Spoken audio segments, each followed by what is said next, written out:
우리 마태복음 강해를 계속 이어가면서 특별히 24장부터 이제 25장까지 보게 있는데요. 요 중심의 내용들은 종말에 대한 이야기를 계속하고 있다라는 것을 우리가 알게 되어졌습니다. 특별히 종말의 마지막 때, 그날 어떤 어떤 일이 날 것인가, 징조나 그 날에 대한 관점보다는 종말의 시대에 우리가 어떻게 살아야 할 것인가, 삶에 대한 포커스를 맞춰가면서 말씀을 하고 있다는 것을 우리가 깨닫게 된 것이죠.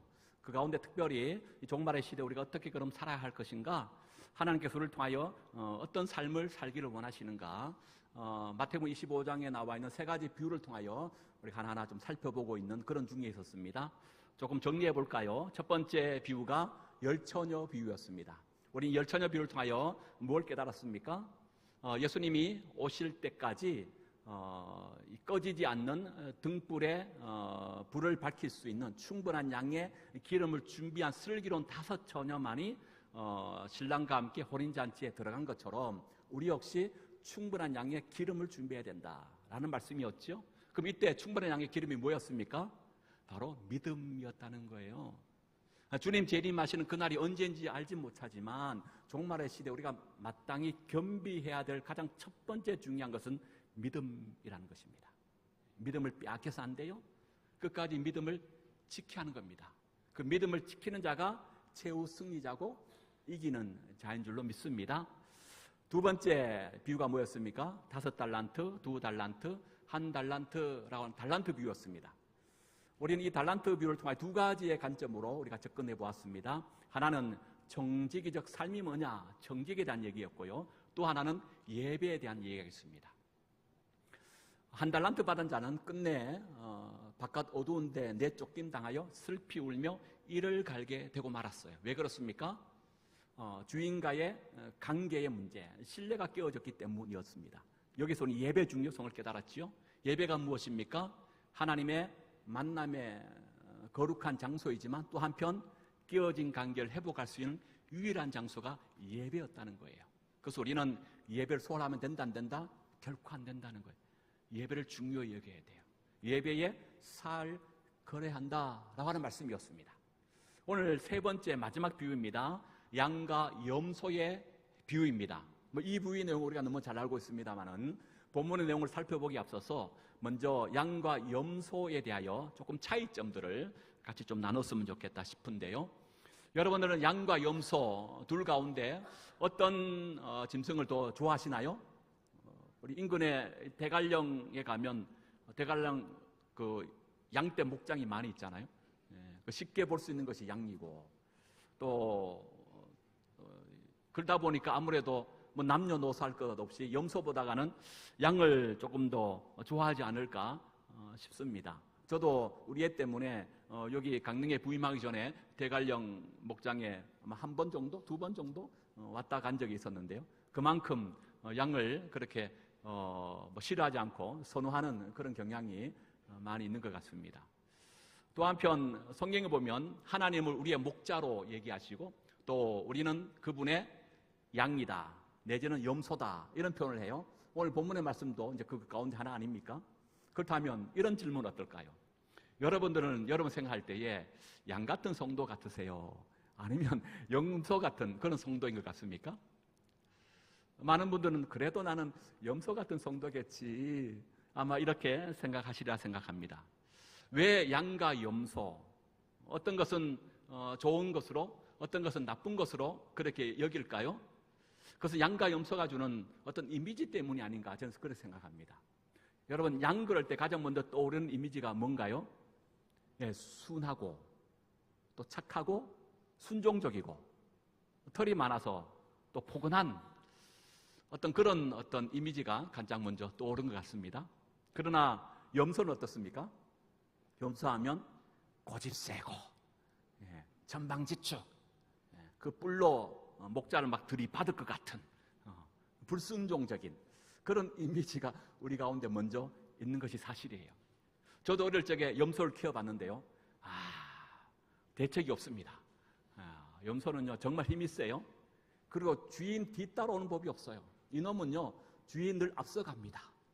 그리고 주인을 지멋대로 끌고 가려고 해요. 그게 염소들이라고요. 근데 여러분, 그러면 이런 염소, 이런 양, 그러나 여러분, 하나님이 창조하신 것 중에 백해무익한 것이 있을까요, 없을까요? 우리가 염소에 대한 잘못된 인식을 이 시간 좀 깰 필요가 있어요. 왜냐하면 사무엘상 25장 2절에 보면 이런 내용이 있습니다. 마온의 한 사람이 있는데 그의 생업이 갈멜에 있고 심히 부하여 양이 3,000마리요 염소가 1,000마리이므로 그가 갈멜에서 그의 양털을 깎고 있었다, 이렇게 되어 있습니다.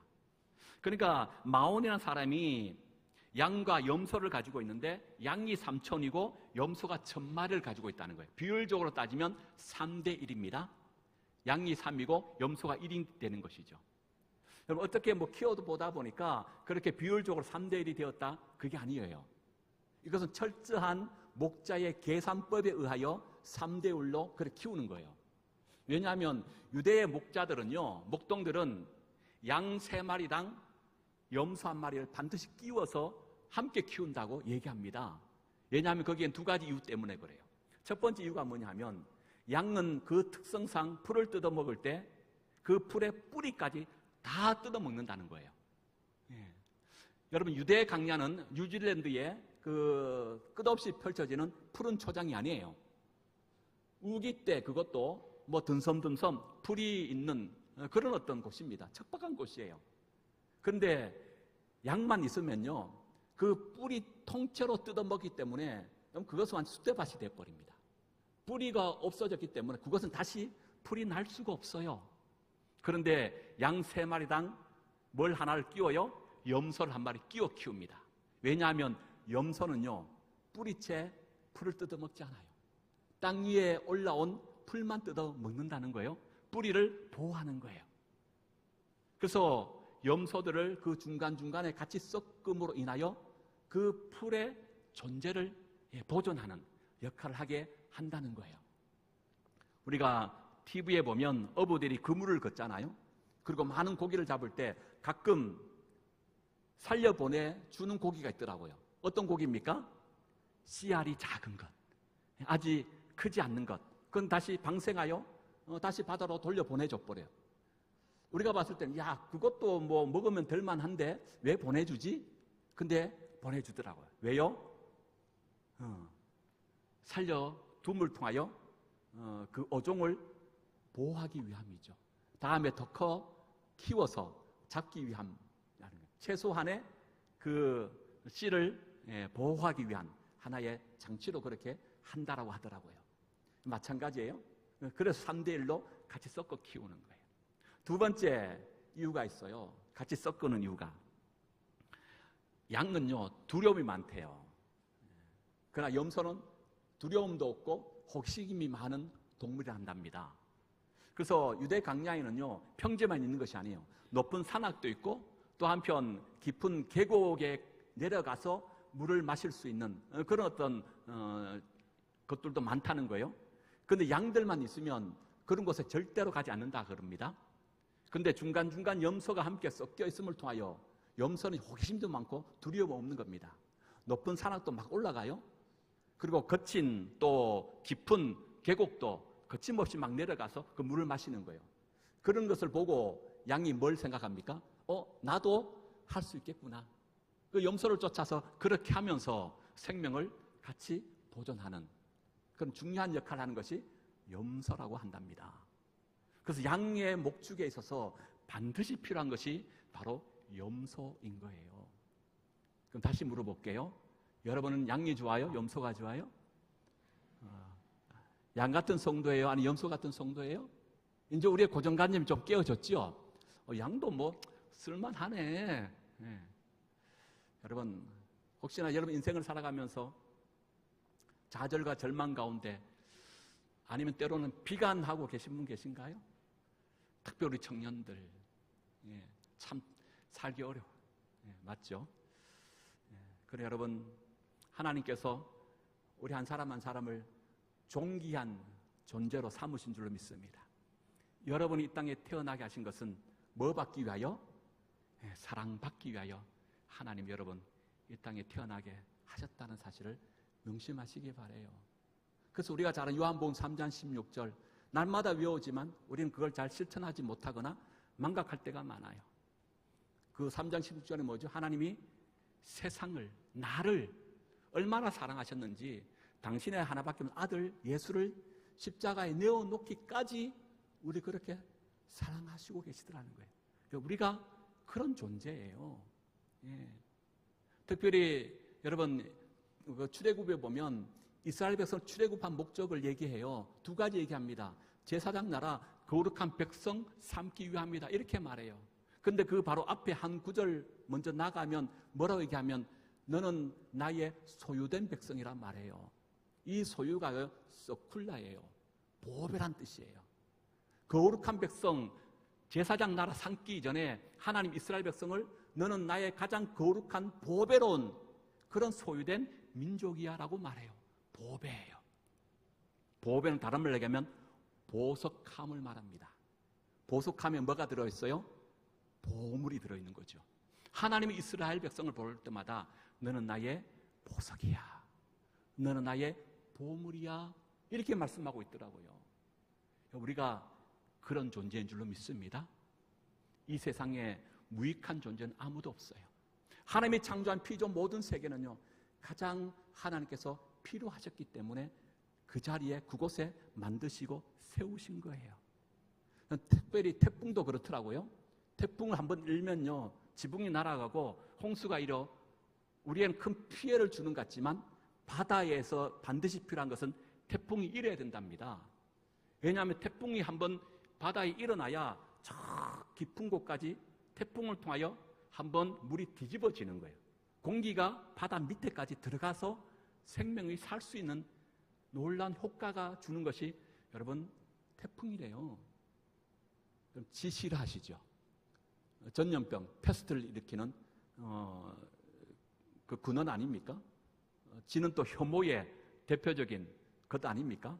근데 지가 있어야 뚫린 도시의 하수구가 뚫어진대요. 네. 여러분 우리의 신체 기능 가운데 어디 하나 필요 없는 것 없어요.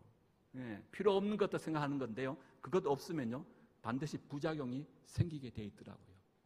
마찬가지예요. 여러분은 반드시 필요한 존재예요. 네. 그럼 자긍심을 가지세요.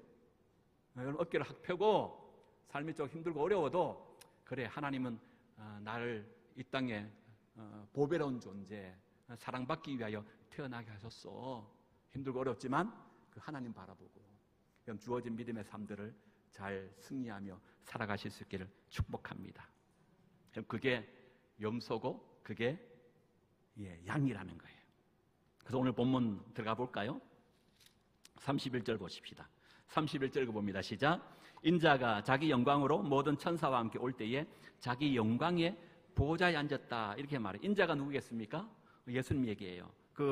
여기 보니까 천사와 함께 자기 영광이라는 말이 두 번 나와요. 영광의 보좌에 앉았다. 이 재림을 얘기하는 것 같습니다. 그렇죠?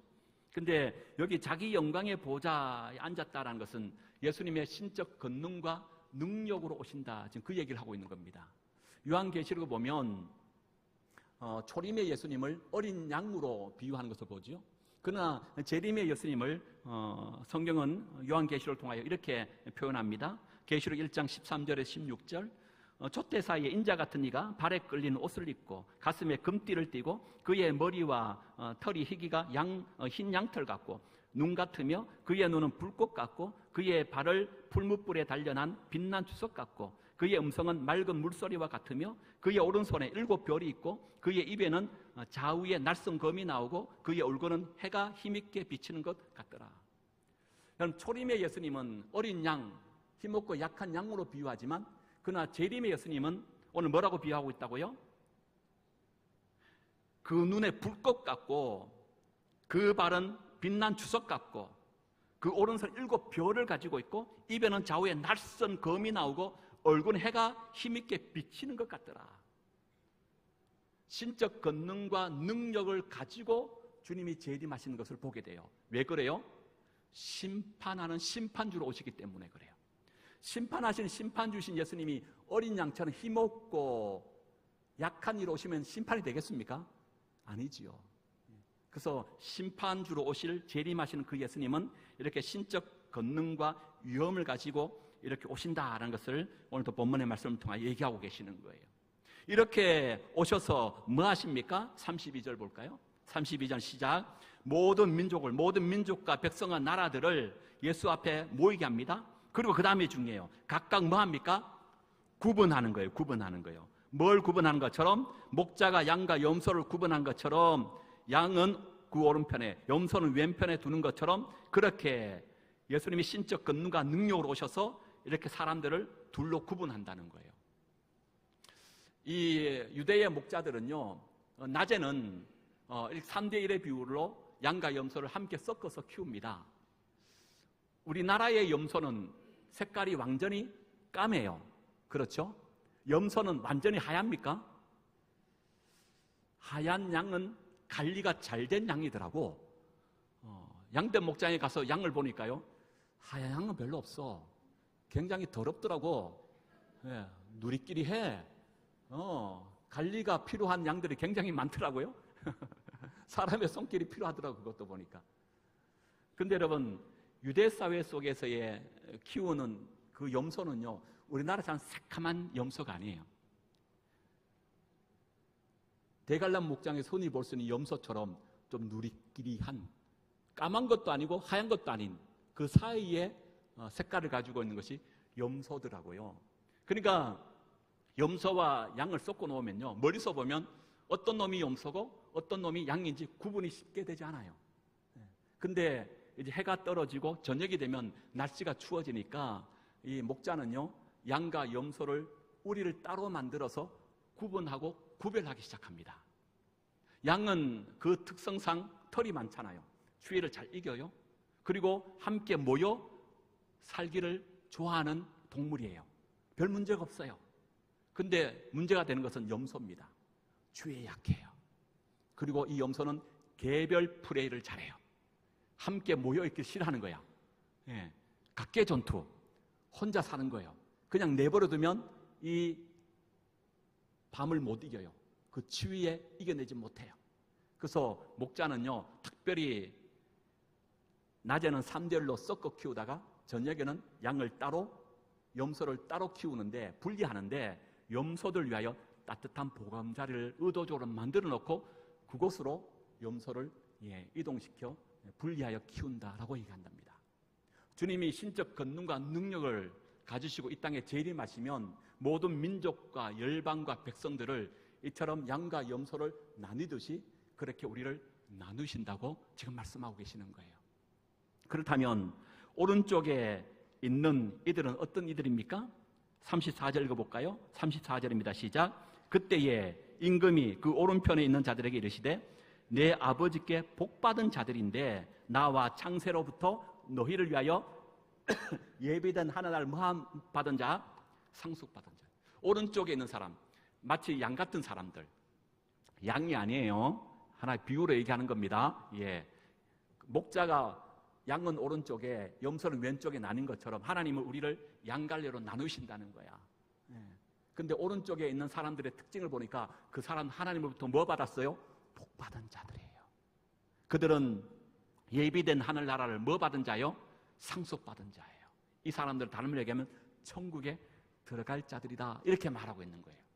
그러면 왼편에 있는 자들이 있겠죠?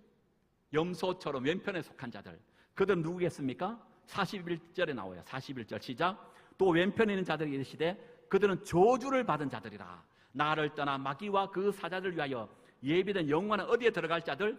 예, 불에 들어갈 자들. 극면한 게 지금 다르지요?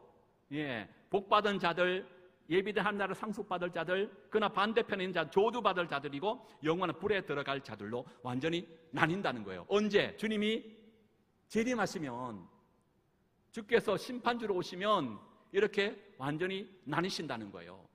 예. 여러분, 구분하신다 그랬어요. 주님이 재림하시면 이렇게 세상은 완전히 둘로 쫙 홍해 갈라지듯 나뉘어질 것입니다. 오른편의 승자와 왼편의 승자로. 근데 지금은 그렇게 구분이 쉬워요? 쉽잖아요?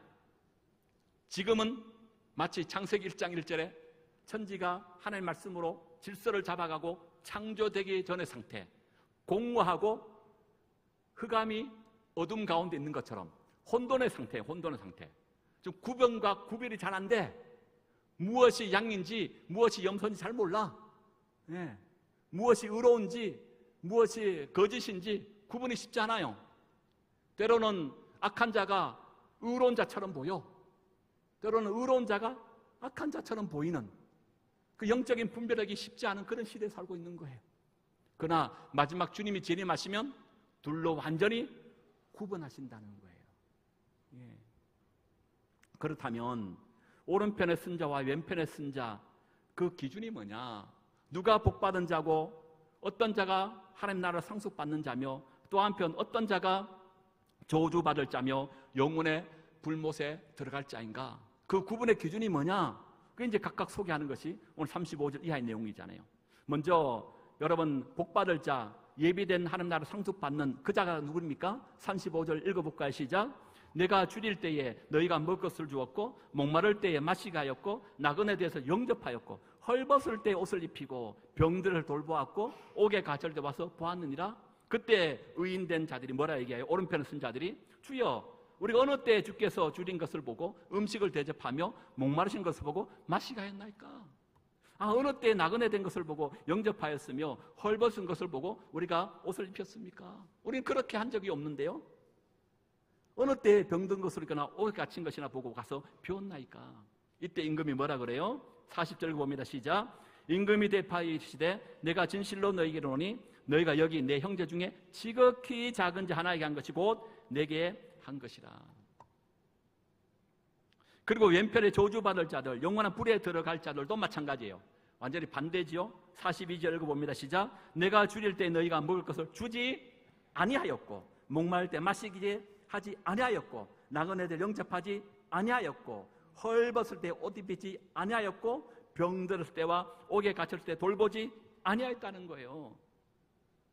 그러면서 뭐라 그럽니까? 주여 우리가 어느 때 주께서 줄이신 것이나 목마른 것이나 나그네 된 것이나 헐벗은 것이나 병든 것이나 옥에 갇힌 줄 보고 공양하지 아니하였나이까? 이때 임금이 뭐라 그래요? 내가 진실로 너희에게 이르노니 이 지극히 작은 자 하나에게 하지 아니한 것이 곧 내게 하지 아니한 것이다. 그리고 그들에게는 영벌을, 오른편에 있는 의인된 자들에게는 영생으로 들어가리라. 이것이 양과 염소의 오늘 비유의 내용이에요.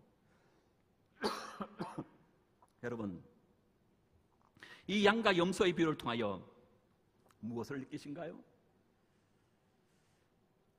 어쩌면 오늘 이 양과 염소의 비유를 저도 보면서 뭔가 좀 시원치 않은, 때로는 뭔가 좀 답답한, 화장실에 들어갔다가 나오면서 조금 더 시원해야 되는데 시원하지 않는, 뒤처리가 잘 안 된 같은 그런 어떤 느낌을 받는 비유 가운데 하나가 아닌가라는 생각을 가져봐요. 왜냐하면 이거 구원의 문제잖아요. 여러분, 영벌과 영생은 지옥과 천국을 얘기한다고 볼 수 있잖아요. 주님 마지막 재림하시면 오른편에 쓸 자와 왼편에 쓸 자, 천국에 갈 자와 지옥에 떨어질 자를 구분하시는데 그 구분의 기준을 마치 오늘 양과 염소의 비유 속에는 뭘로 기준 삼는 것처럼 보여집니까? 줄인 것을 먹이고 목마른 것을 마시게 하고 나그네 된 자를 영접하는 이런 행위적 구원, 소위 선행을 많이 쌓고 공덕을 행함을 통한 어떤 자력 구원을 얘기하는 것처럼의 뉘앙스가 풍겨지지 않습니까? 그런데 성경에서 말하는 구원은 뭘 얘기하죠? 한결같이 믿음의 구원을 말하거든요. 이 신칭이 오직 의인은 그 믿음으로 말미암아 산다. 믿음의 구원의 전부요 모두의 조건인데 오늘 양과 염소의 비유 속에는 마치 이런 것을 행함을 통하여 오른쪽과 왼쪽, 영생과 영벌로 나누는 기준처럼 여겨지는 그런 뉘앙스를 품고 있는 것이 사실이에요. 맞지요? 그런데 성경에는요, 인간의 행위를 강조하는 것이 오늘 이 양과 염소의 비유에만 국한된 것이 아닙니다. 요한계시 20장에 보면 마지막 백보자 심판이 나와요. 그 백보자 심판대 앞에 보면 두 가지 책이 함께 있다고 얘기합니다. 생명책과 인간의 행위가 기록되어져 있는 행위책이 있다는 거예요. 그러면서 성경이 이렇게 얘기합니다. 요한계시록 20장 13절, 각 사람이 자기의 행위대로 심판을 받는다는 거예요. 행위대로 심판을 받는다고 말해요. 마태복음 16장 27절에 보니까 인자가 아버지의 영광으로 그 천사들과 함께 오리니 그때에 각 사람이 행한 대로 갚는다는 거예요. 로마서 2장 5절 6절에 보니까 진노의 날 곧 하나님의 의로우신 심판이 나타나는 그날에 이 말 진노는 내게 쌓는도다. 하나님께 각 사람에게 그 행한 대로 내가 보응하겠다라고 말해요. 갈라디아서 5장 6절에도 그래서 예수 안에서는 할례나 무할례나 효력이 없으되 사랑으로서 역사하는 믿음뿐이다. 여기 사랑의 역사하는 믿음을 쉬운 성경 보면 사랑으로 표현되어지는 믿음만이 중요하다, 이렇게 번역해요. 심지어 한술 더 떠서 야고보서는 이렇게 얘기하죠. 2장 26절, 영혼 없는 몸이 죽은 것 같이 행함이 없는 믿음은 죽은 것이다. 우리는 믿음으로 구원함 받는 걸로 알고 있었는데 성경의 여러 많은 곳을 바라보니까 이렇게 인간의 행위를 강조하고 있는 본문들이 많더라는 거예요. 이거 어떻게 해석해야 되죠? 그러면 정면으로 지금 충돌을 하고 있는 건가요? 아니라는 거예요. 여러분, 성경은 한결같이 구원은 오직 예수 그리스도를 믿는 그 믿음으로만 받는 것을 증거하고 있는 줄로 믿습니다. 이건 변함없는 진리예요. 그런데 왜 성경은 복음서를 시작으로 서신서, 마지막 요한계시록까지 이렇게 행위를 강조하는 걸까요? 다른 이유가 아니에요. 한번 따라 하십시다. 믿음은 반드시 행위로 드러나야 한다. 행위는 참된 믿음의 근거다. 바로 이거예요. 칼빈도 이런 의미심장한 말을 했습니다. 의롭게 하는 것은 오직 믿음이지만 의롭게 되는 믿음은 혼자가 아니다. 양과 염소의 비유도 마찬가지입니다. 줄인 자를 먹이고 목마른 자를 마시게 하는 그 일을 통해서 너는 구원받기에 충분한 선행을 한 거야. 그래서 너는 구원을 받을 거야. 지금 이걸 말하고 있는 것이 아니에요. 이 세상에 그 어떠한 선행을 통해서도 구원을 받을 수 있는 그런 선행할 수 있는 인간은 아무도 없어요. 그게 아니라 너의 믿음이 진짜냐? 그러면 너는 반드시 선행을 할 거야 라고 지금 예수님이 말씀하고 계신 거예요. 행위는 믿음의 증거가 아니고 행위는 믿음의 증거이지 결코 구원의 원인은 아니라고 하는 거예요. 그러기에 그 행위 때문에 구원함 받는 것이 아니고 믿는 사람이라면 당연히 그 행위가 나오게 되어 있다는 거예요. 정리가 되시나요? 구원은 오직 믿음으로만 받는 것이 맞지만 구원의 그 믿음을 가진 사람은 행위가 자연스럽게 비어 나오게 한다는 거예요. 누가? 내가 의지적으로 하는 것도 필요하지만 내 안에 계신 누가요? 성령 하나님이 그분의 성품과 인격으로 우리를 빚고 다듬으시사 성령님이 말하시는 바대로 말하게 하시고 성령님이 행하고자 하시는 그 행한 일들을 하시도록 나를 그렇게 만들어 가시기 때문에 그래서 나를 그렇게 하시더라는 거예요. 성경 읽어지네 구약 성경방 오늘 수료 대표로 식을 했습니다마는 구약 성경방을 참석하신 분도 아시겠습니다마는 구약 39권의 전체 내용을 역사의 흐름에 따라서 크게 12가의 내용으로 나눠져 있습니다. 그 교재를 보면. 그래서 매주 한가 우리가 살펴보았는데 그 12가 가운데 제3가의 내용이 뭐였냐면 그렇지만 진짜 왕은 나다. 선악가에 대한 내용의 말씀이었어요. 여러분, 그 선악가를 하나님께서 왜 동산 중앙에 세우신 것일까요? 왜 그것을 심으셨을까요? 다른 것이 아니에요. 선악가는 아담과 하와로 하여금 내가 왕이 아니라 하나님 왕이시다. 이걸 기억나게 하고 깨닫게 하는 영광의 면류관이자 최소한의 안정장치로서의 영수증과 같은 역할을 하기 위하여 그걸 심으셨다는 거예요. 그리고 여러분, 우리가 배운 내용 중에 하나가 무엇입니까? 세상에는 선악가 없는 종교가 있다는 거죠. 선악가가 없다는 것은 뭘 얘기합니까? 선악가를 따먹으면 안 돼. 그러면 죽어.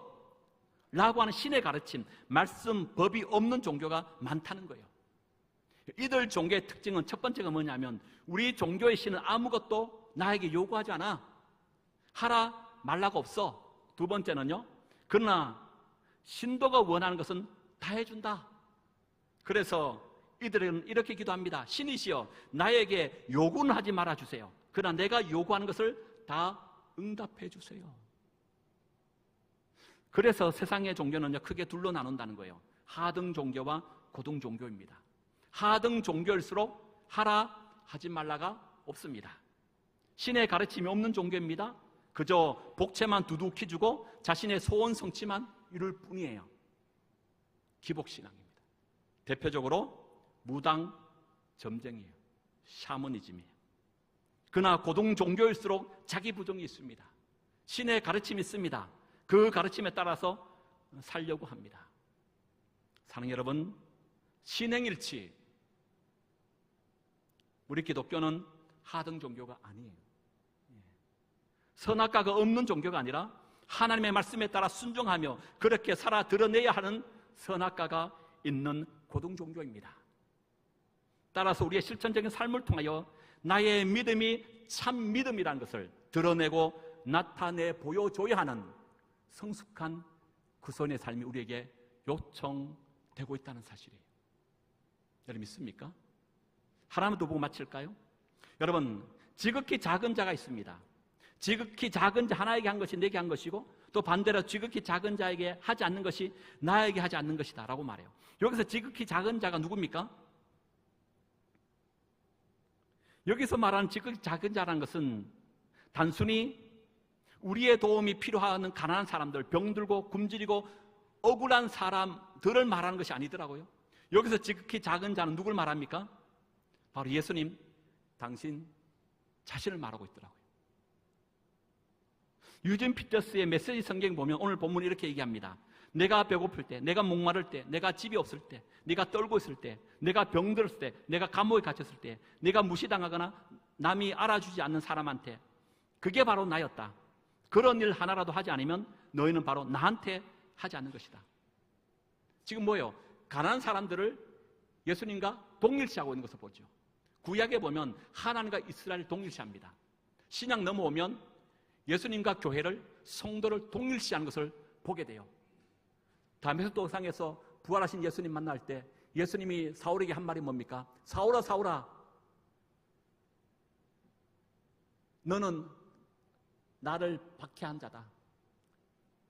내가 바로 너로 인하여 박해받은 예수다고 말하고 있어요. 여러분, 사울은 한 번도 예수님을 박해한 적이 없습니다. 교회를 박해했고 성도를 비판한 것뿐이었어요. 그런데 예수님은 나를 박해했다는 거예요. 성도와 교회를 당신과 동일시하는 걸 봐요.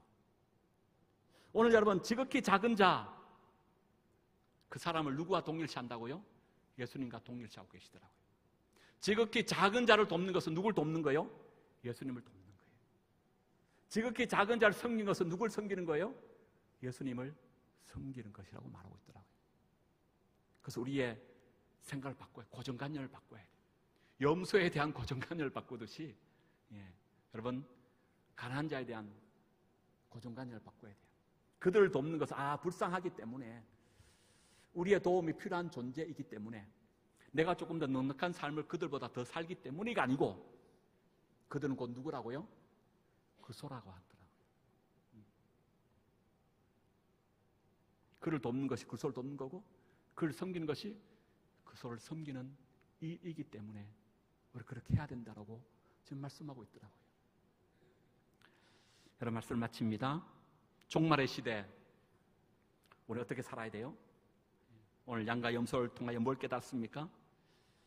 지극히 작은 자 한 사람에게 한 것이 곧 하나님께 한 것이라는 걸 좀 기억하시기 바랍니다. 우리 주변에 우리의 손길이 필요한 자가 반드시 있을 것입니다. 외면하지 마십시다. 하나님 사랑, 이웃 사랑의 실천의 장은 우리 안에 이미 있습니다. 나 중심에서 너 중심으로, 너 중심에서 우리 중심으로, 이타적이고 우리가 전적 타자의 삶을 살아가야 할 필요가 있는 거예요. 주님이 재림이 가까울수록 이 세상은 어떤 현상이 나타난다고요? 사람들 마음속에 사랑이 식어가요. 자기 사랑만 강하지 남에 대하여 배타적인 마음들, 사랑하지 마음들이 더 많이 생긴다 그래요. 근데 예수님은 오늘 우리에게 말해요. 양과 염소의 비유를 통하여 아니다. 너만 사랑하지 말고 주변을 둘러보아라. 저들이 그리스도다. 저들이 우리를 섬기고 저들에게 우리가 섬겨야 될 대상이고 저들을 우리가 공경해야 될 대상이고 저들을 우리가 품어야 될 대상이다. 왜? 그들이 그리스도인이기 때문에. 여러분, 이 종말의 시대에 우리가 이 사명들을 잘 감당해서 하늘에 복받는 자, 예비된 하나님 상속받는 자, 영생으로 들어갈 수 있는, 믿음을 경배할 수 있는 그런 자가 될 수 있기를 주의 이름으로 축복합니다.